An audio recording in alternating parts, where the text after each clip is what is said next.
A wedding is one of life's most cherished milestones, a radiant celebration marking the dawn of a new chapter for a couple bound by love. Today, my husband, William, and I attended the wedding of his older sister, Sarah, an event brimming with festivity yet tinged with personal unease. Truth be told, I had been reluctant to attend, my heart heavy with reservations about Sarah's unpredictable nature. Despite my hesitations, I found myself donning a flowing dress and stepping into the elegant venue, determined to support my husband and honor family ties. As the reception unfolded in a grand ballroom adorned with twinkling chandeliers and cascading floral arrangements, the clinking of glasses and laughter filled the air.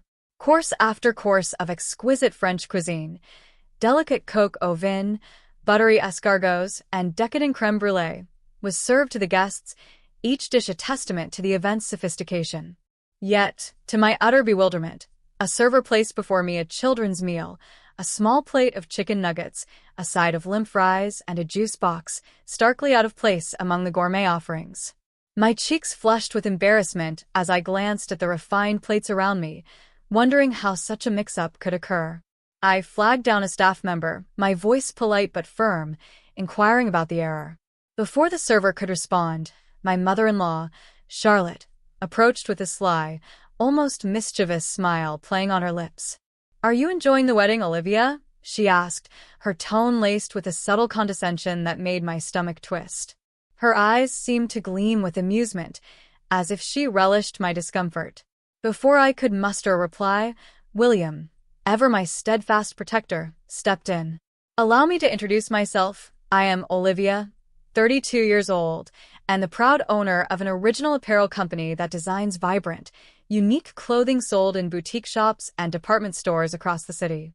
My husband, William, is 2 years my senior, a 34-year-old former firefighter who now works as a security guard. We met 5 years ago at a department store where I frequently pitched my designs." Among the older security guards, William stood out, not just for his youth but for his striking presence, muscular yet lean, with a quiet strength that drew me in. I was 27 then, navigating the challenges of building my business, and he was 29, carrying the weight of a career shift after a lung injury forced his early retirement from firefighting. Our encounters at the employee entrance, where I'd arrive with fabric swatches and sketches, became the highlight of my visits. One evening, he asked me out to dinner, his warm smile disarming my usual reserve. I was single, open to new possibilities, and what began as a casual date blossomed into a deep, joyful relationship.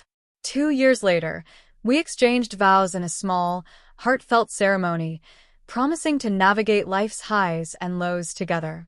Life with William is a tapestry of joy, woven with mutual respect and rare disagreements. Our greatest challenge lies in our demanding schedules. My business often keeps me working late into the night, while William's security shifts pull him away early. Time together is a precious commodity, snatched in fleeting moments. Yet, I harbor no complaints, save for one persistent thorn: William's older sister, Sarah, who is 35 and a source of considerable friction. The trouble with Sarah began on a rare day when William and I both secured time off, a golden opportunity to reconnect. "Why don't we go shopping?" I suggested, my eyes lighting up at the prospect of a carefree day. "I've been craving new shoes, and it's perfect since we rarely get this chance." William nodded eagerly, his face brightening. As a business owner, I juggle endless tasks, design approvals, supplier calls, and late-night inventory checks, making days off a luxury. William's schedule, though more structured, is no less demanding. That morning, we planned to savor every second of our shared freedom. At 7 a.m., however, our plans were disrupted by the sharp chime of the doorbell. "Who could that be at this hour?" William muttered, his brow furrowing as he shuffled to the door. "Hurry up and open it," a voice bellowed from outside. "Sis!" William exclaimed, disbelief coloring his tone. I followed close behind, curiosity piqued. There stood Sarah, her suitcase in tow, her expression maddeningly nonchalant. "Sarah, what brings you here so early?" we asked, our voices a mix of surprise and apprehension. Let me stay here for a while, okay? She announced, as if it were the most natural request in the world. We exchanged bewildered glances. Excuse me? What do you mean? I pressed, struggling to process her audacity. With a casual shrug, she explained, I'm getting married soon, and the venue is near your place. It's such a hassle to travel for inspections and dress fittings, so I figured I'd crash here. Without waiting for an invitation, she began to push past us into the house. I stepped forward, my voice firm. Wait, Sarah. We finally have a day off together, and we were about to head out. Her face lit up, but not with understanding. Rather, with an alarming enthusiasm. Oh, perfect. I need to go shopping too, she chirped, her excitement grating. I want to look at baby stuff to prepare for the future. William and I exchanged a look of exasperation. Don't tell me you're planning to come with us? I asked, my tone cautious, but edged with frustration. Why not? Is there a problem? Sarah shot back, her defiance like a spark igniting kindling. Her boldness left us momentarily speechless. Then she added, I need to make sure I'm ready for the baby. She seemed determined to tag along, already taking charge, as if our plans were hers to command. Come on, let's get ready. We'll leave by 9 a.m. Are we going by car? She asked, oblivious to our discomfort. William's face darkened, a rare storm cloud crossing his usually calm demeanor. He and Sarah had clashed often in childhood, their sibling rivalry leaving lingering tensions. Sarah, is there any way you can leave? Olivia and I just want to enjoy our day off together, he said, his voice steady but firm. Sarah's eyes narrowed, her gaze locking onto me. What? You want to exclude me? Wait, you're from a single-mother family, right? She said, her tone dripping with judgment. Figures. I've known people from single-mother families, and they always lack empathy, looking down on others. Her words stung, a baseless stereotype wielded like a weapon. The irony was palpable. She accused me of judgment while casting it herself. Raised by a single mother, I had grown up with love and resilience, not the flaws Sarah implied. That's prejudice, I retorted, my voice trembling with anger. I'm not like that, and look, William is uncomfortable too. I glanced at him, and his glare at Sarah spoke volumes. What's up, William? Got something to say to your own sister? She taunted. Of course I do, he replied, his tone resolute. Please, just go home. Sarah's face twisted in defiance. Fine, she snapped, but don't come crying to me later. With that, she grabbed her suitcase and stormed out, leaving a heavy silence in her wake.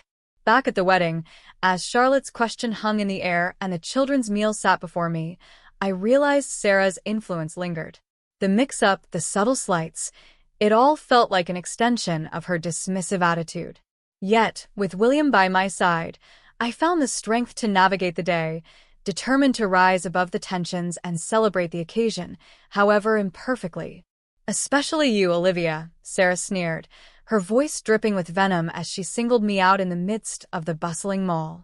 Her eyes gleamed with a malicious satisfaction, as if she relished the chance to wound me. I wondered why you'd dare show your face here. I forced a calm facade, unwilling to let her provocation unravel me. Thanks for the warning, I replied nonchalantly, my tone masking the sting of her words. With a dismissive huff, Sarah turned on her heel and strode away without another word, her suitcase clattering behind her like an echo of her disdain. Relieved to have sidestepped further confrontation, William and I retreated to a cozy cafe within the mall, where we savored a quiet breakfast of warm croissants and steaming coffee. The morning's tension lingered, but we pressed on, determined to salvage our rare day off. We strolled through the mall, browsing vibrant shop displays, and I found a pair of sleek, comfortable shoes that lifted my spirits. Yet, our unlucky streak persisted. As we settled onto a bench to rest, bags in hand, a familiar voice pierced the hum of the crowd. Look who it is. Sarah's voice rang out, sharp and mocking. Guess we ended up at the same place, sis, William muttered, his jaw tightening with frustration. Before we could brace ourselves, another voice called out, shrill and commanding. Sarah, let's go see those luxury bags over there. It was my mother-in-law, Charlotte, striding toward us with an air of self-assured superiority. Her eyes flicked to us, registering our presence with a faint smirk. William, Olivia, you're here too? She said, her tone laced with feigned surprise. William sighed, his exhaustion palpable. Yeah, Mom, he replied, his voice heavy with the weight of dealing with his family. I shared his weariness. Sarah's provocations were challenging enough, but Charlotte's presence amplified the strain, her demeanor radiating an unmistakable hostility. Charlotte's gaze zeroed in on the bag William held from Infinity Thread, a modest shoe store. Is that from Infinity Thread? She asked, her voice tinged with mockery as she pointed at the bag. Yeah, it is, William confirmed, his tone neutral but guarded. Charlotte and Sarah exchanged a glance, their laughter sharp and cutting. Since when do you wear such cheap shoes? Charlotte scoffed. Look at our matching luxury brand shoes. Sarah chimed in, lifting her foot to display a gleaming designer heel. William, choosing the wrong partner brings misfortune, Charlotte added, her contemptuous gaze fixed squarely on me. The words landed like a slap, their disdain clearly targeting me as the outsider in their affluent family. Are you talking about me? I asked impulsively, my voice steady despite the anger simmering within. Sarah tilted her head, her smile sly. I wonder if we are, she replied, dodging the question while hurling veiled insults. Before I could respond, William stepped forward, his voice low but seething with rare fury. Enough, Mom. Your constant bragging about wealth has always been embarrassing and annoying. His job as a security guard lent a commanding edge to his tone, a remnant of his days as a firefighter, yet it seemed to have no effect on the two women before us. Charlotte's eyes narrowed. William, you were born into a wealthy family. Are you okay with this? Being with this uneducated, poor woman. Her words cut deep, dismissing my accomplishments as a business owner and reducing me to a stereotype. William's face hardened, but his voice remained steady. Education doesn't matter much these days, and Olivia is. He didn't get to finish. Sarah cut him off, her tone dripping with condescension. That's not true. Dad got his job at a major company because of his education. He's even the vice president now, and will soon be president. William, you graduated from a famous university, and yet you're with a woman like this? You've really fallen. Charlotte and Sarah treated me as an outsider, steering the conversation to belittle me without a hint of remorse. Their arrogance felt like a poison seeping into the air. How much do you earn, by the way? Sarah asked, her voice falsely sweet. My dad earned $100,000. I began, but she interrupted, her laughter sharp and mocking. Wait, $120 a month? She crowed, as if my income were a joke. Sorry, I should have been more considerate. That must be tough, especially for a dropout. The word dropout stung, a baseless jab at my background, as I had built my apparel company through grit and determination, not a degree. Enough, William snapped, his anger flaring as he stepped between us. Sarah placed a hand on his shoulder, undeterred. Well, good luck, she said with a smirk, her words laced with mockery. I felt a surge of hatred, but Charlotte and Sarah seemed oblivious to our feelings, continuing their barrage. Oh, you both better attend the wedding, Charlotte said, her tone commanding. We're sparing no expense for our darling daughter's wedding. You're coming, right, Olivia? The pressure was suffocating, as if refusal wasn't an option. William, bound by family ties, would attend, and I reluctantly agreed. I guess it's okay if he's there, I said, my voice tight. Without William, I would have avoided such a toxic event at all costs. The day of Sarah's wedding arrived, a glittering spectacle that lived up to Charlotte's boasts. I had worked late into the night to clear my backlog, determined to show up polished and composed. William and I had even splurged on a new dress for me, a sleek, emerald green gown that made me feel confident despite the looming tension.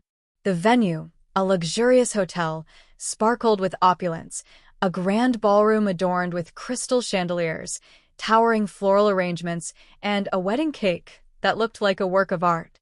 The extravagance was undeniable, a stark contrast to our modest $20,000 wedding, attended by close relatives and a few friends.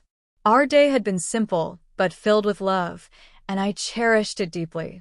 Yet, the disparity in treatment, William being Charlotte's son, felt like a quiet injustice. "You both made it," Charlotte exclaimed as she approached us upon our arrival, her smile more performative than warm. "Not that I wanted to," William muttered, his weary expression betraying his true feelings. Charlotte's eyes gleamed with pride as she launched into a monologue. "This wedding cost $100,000. We have 500 guests, and the meal is a special course by a top chef. Impressive, isn't it? Only we could pull this off." Her need to flaunt her status was relentless, met only by polite smiles and nods from passers-by. I was appalled by her arrogance, and William's next words echoed my thoughts. "Why didn't you spend this much on our wedding?" he asked, his voice tinged with hurt. Our wedding had been heartfelt but modest, a reflection of our priorities, yet the unfairness stung. Charlotte laughed, brushing off his question. "What are you saying?" "Sarah's fiancé, Alex, will soon work directly under your father. When Dad becomes president, Alex will be groomed as a key player in the company. It's only natural we welcome him appropriately." Her pride was palpable, her laughter grating. As we spoke, my father-in-law, Edward, joined us, his presence commanding yet cold. "Emily, it's almost time for Sarah and Alex to make their appearance. Aren't you going to take pictures in the front row?" he said to Charlotte, subtly steering the conversation away from us. Then he turned to me, his tone calm, but laced with condescension. "It's been a while, Olivia. You should feel honored just to be invited to such a lavish wedding. You'll probably never experience anything like this again in your life." His words cut deep, their calm delivery masking their cruelty. William's face darkened. "Why do you have to say it like that, Dad?" he retorted, his voice thick with frustration. Edward's expression remained cold. "Don't get me wrong. I never approved of your marriage. Remember the conditions I set." William glanced at me briefly, his eyes clouded with unease, before looking away. My heart sank. This was new. His father's disapproval of our marriage had never been mentioned. "What?" I whispered, my voice barely audible, as the weight of unspoken truths pressed down on me.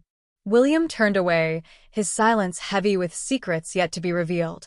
"You graduated from a prestigious university, earning over $100,000 a year. My father-in-law, Edward, said to William, his voice calm but weighted with expectation. "That's right. You remember well." His gaze flicked briefly to me, then back to William, his tone sharpening. "And Olivia, you dropped out, didn't you? But it doesn't matter. She's making money." The words, though seemingly neutral, carried a patronizing edge that made my skin prickle. Before William could respond, my mother-in-law, Charlotte, cut in with a shout that sliced through the wedding's refined ambience. "Daniel, Sarah has finished changing into her second dress." Her voice boomed across the ballroom, drawing startled glances from guests. If this were her daughter's wedding, such disruptive behavior would have surely sparked complaints. Nearby guests forced polite smiles, their eyes betraying discomfort.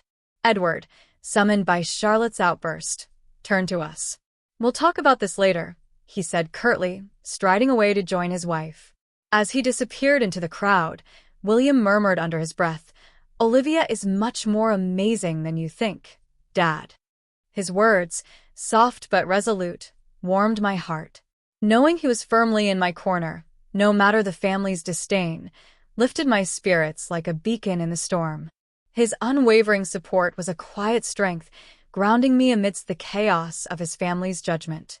The ballroom erupted in applause as Sarah and her groom, Alex, made their grand entrance, the newlyweds radiant under the glow of crystal chandeliers. Sarah, in a flowing second gown that shimmered with intricate beadwork, took the microphone. "We have a special course prepared by a top chef today. Please enjoy," she announced, her voice brimming with pride. The waitstaff, dressed in crisp black uniforms, began weaving through the tables, delivering plates of gourmet French cuisine, fragrant herb-crusted lamb, delicate asparagus spears, and rich truffle-infused sauces. The opulence was undeniable, yet an uneasy feeling gnawed at me.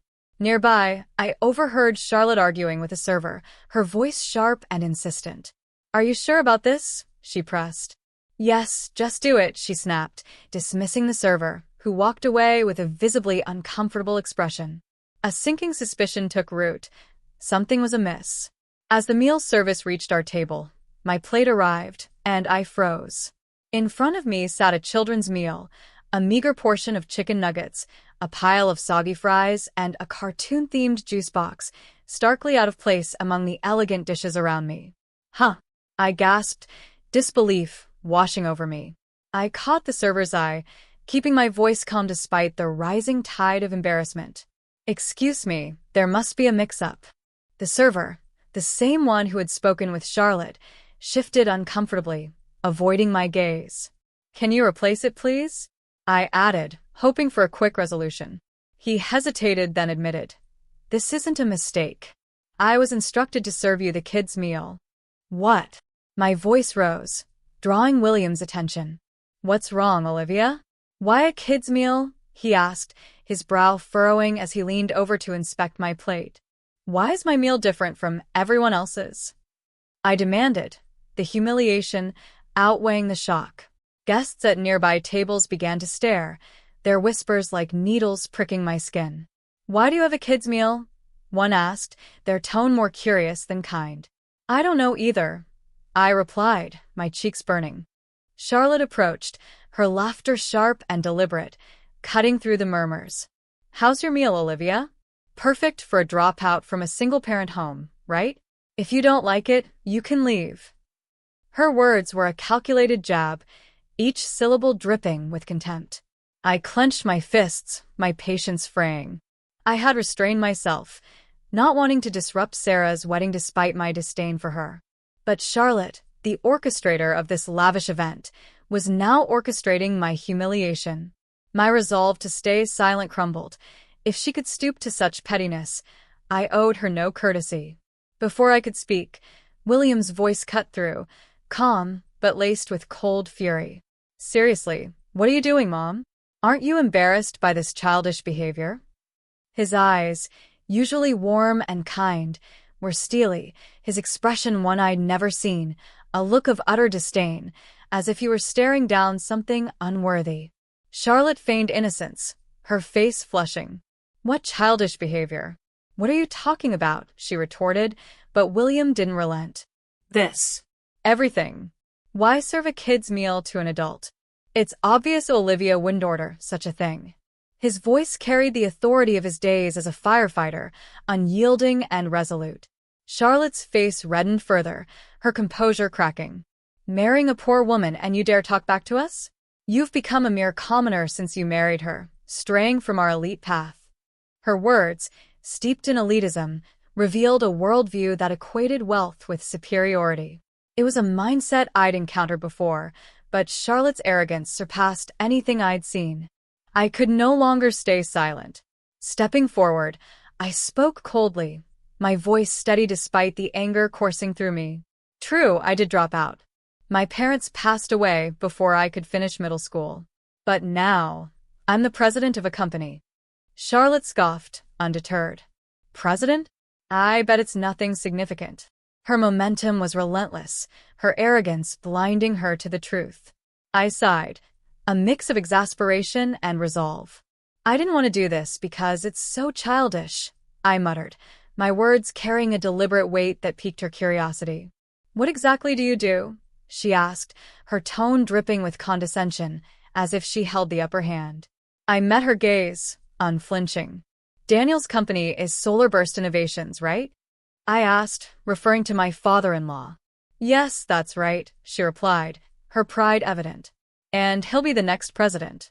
I nodded, my voice calm but pointed. "Is that so? By the way, the current president, Morgan, is a major client of my company. The stocks distributed to his employees every month are commissioned directly to my company by Morgan himself." Charlotte's smug expression faltered, her eyes widening in shock.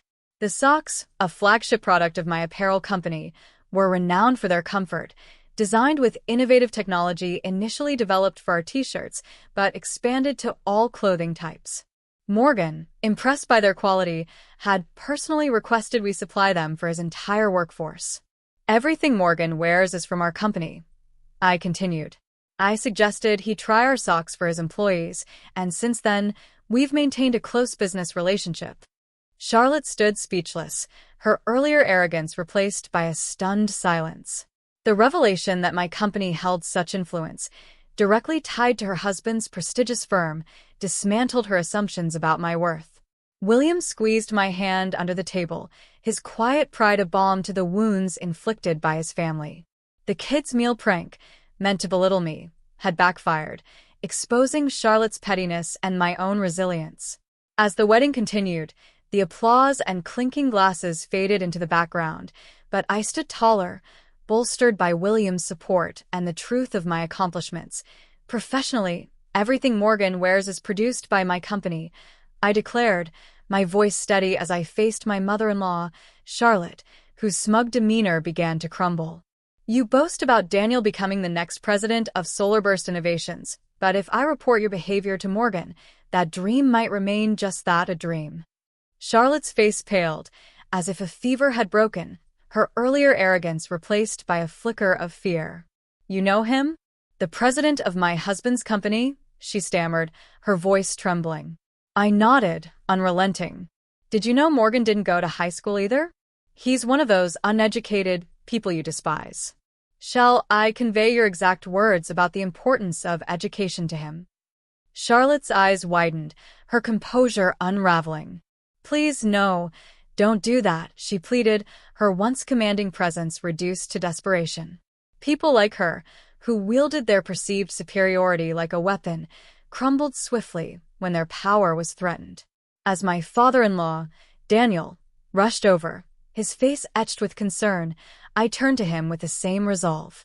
Daniel, I'll advise Morgan not to make you president. His expression mirrored Charlotte's panic. Please don't do that. If that happens, what about my pride? He begged, his voice cracking. My onslaught was relentless, yet I remained surprisingly calm, my words cutting through their facade like a blade through silk. The surrounding crowd grew noisy, their whispers and glances amplifying the tension. The wedding feast had barely begun, yet our table was frozen in a spectacle of conflict, the only one not partaking in the lavish meal. Sensing the commotion, Sarah approached, her second gown trailing behind her like a cascade of misplaced opulence. What's all this fuss about? She demanded, oblivious to the storm she'd walked into. I met her gaze, my voice cool and deliberate. Sarah, by the way, I make over $120,000 a year. My business is stable, thriving even. I didn't mention it the other day because you interrupted me. Her face contorted, a mix of shock and envy, as she gripped the hem of her dress, frozen in place. The entire in-law family, Charlotte, Daniel, and Sarah, stood as if their souls had been drained, their smug confidence shattered in an instant. So, everything you've done to me is just harassment, I declared, my voice ringing with conviction, and self-destructive acts that undermine Daniel's position. Charlotte's demeanor shifted abruptly. She dropped to her knees on the polished ballroom floor, clasping her hands in a theatrical plea. I'm sorry. Please, I beg you, forgive me. Her readiness to grovel was almost jarring, a stark contrast to her earlier arrogance. I wondered if she had any pride left, her willingness to debase herself so quickly both startling and oddly refreshing. But it wasn't enough to sway me. No, I won't, I said coldly. You've judged and insulted people based on their appearances. You should face the consequences. Daniel joined her on the floor, his voice trembling. Please, we've almost used up our savings for this wedding. If I don't become president and get a higher salary, we'll struggle financially. Sarah watched, her expression one of powerless dismay. Huh? Dad, you're out of money? She asked, her voice quivering. Yes, Daniel admitted, his head bowed. I used everything for this wedding as a gift to you and Alex. Sarah's face fell further. What about our honeymoon funds? Alex's promotion? Her concern was not for her parents' plight, but for her own diminished status, her entitlement laid bare. She wasn't seeking solutions, only lamenting her fall from her self-constructed pedestal. I couldn't hold back. You boasted about being wealthy, yet you planned your honeymoon with your parents' money? How shameful. Sarah's eyes flashed with anger. What did you say? She retorted, but her words lacked conviction, her argument crumbling under scrutiny. To all three, I delivered a final blow. Real wealthy people and celebrities don't brag about themselves. In other words, you're all just fakes. Know your place. My words, sharp and unyielding, left them utterly disheartened. William, standing beside me, murmured his admiration, his quiet pride a steady anchor amidst the chaos. The wedding, once a glittering display of extravagance, became untenable. The atmosphere soured, guests whispering as the in-laws' facade unraveled. William and I left the pitiful venue, the weight of the confrontation lifting as we stepped into the cool evening air. Later, I met with Morgan, the president of Solarburst Innovations, and laid bare the events. Got it, he said, his tone amused yet resolute. So, it wouldn't be fun for you if Daniel became president, right? I nodded. To be frank, yes. He chuckled. Don't worry. I won't forgive Daniel for insulting you, nor will I make him president. Maybe I should transfer him to an overseas branch, Brazil, perhaps. His laughter echoed as he spoke, a glint of mischief in his eyes. A week later, Daniel appeared at our doorstep, his face etched with desperation. Please convince Morgan to cancel the overseas transfer, he pleaded. I learned Morgan was serious about sending him to a branch in Brazil, a half-day flight away. I nearly burst into laughter at the irony, but I held my composure. In the end, Morgan didn't cancel the transfer, and Daniel, unable to relocate, resigned from Solarburst Innovations. The fallout extended beyond him. Sarah's fiancé, Alex, who had moved from Italy for the wedding and the promised promotion under Daniel, was caught in the chaos. With Daniel's resignation, Alex's position fell through, and the wedding's collapse led to the cancellation of their marriage. Sarah, devastated by the unraveling of her plans, suffered a mental breakdown and was hospitalized. Charlotte, affected by her husband's downfall and her daughter's collapse, deteriorated rapidly, her once impeccable appearance fading. Her hair fell out, and she aged visibly, her vibrant facade reduced to a shadow of its former self. As William observed, the lives of these three, Charlotte, Daniel, and Sarah, who had freely insulted others, lost their shine in an instant, like diamonds revealed to be mere lumps of carbon. Their wealthy life, built on pretense, crumbled under the weight of their own actions. In contrast, my life with William flourished. My apparel company continued to thrive, generating increasing profits as our partnership with Morgan and other clients grew stronger. With our savings, we began planning our dream home, a sanctuary where we could build our future. Amidst this stability, I discovered I was pregnant, a joyful milestone that filled us with hope. With financial security and a growing family, we stood in stark contrast to my in-laws' unraveling lives. To them, we must have seemed like celebrities, but I made a solemn promise to myself to live happily with William and our future child, never succumbing to the arrogance that had destroyed his family. Life, I realized, could hinge on a single event, shaping the future for better or worse. This was indeed such an occasion, and I embraced it with gratitude and resolve. Please feel free to comment below if you liked this. Remember to like and subscribe for more.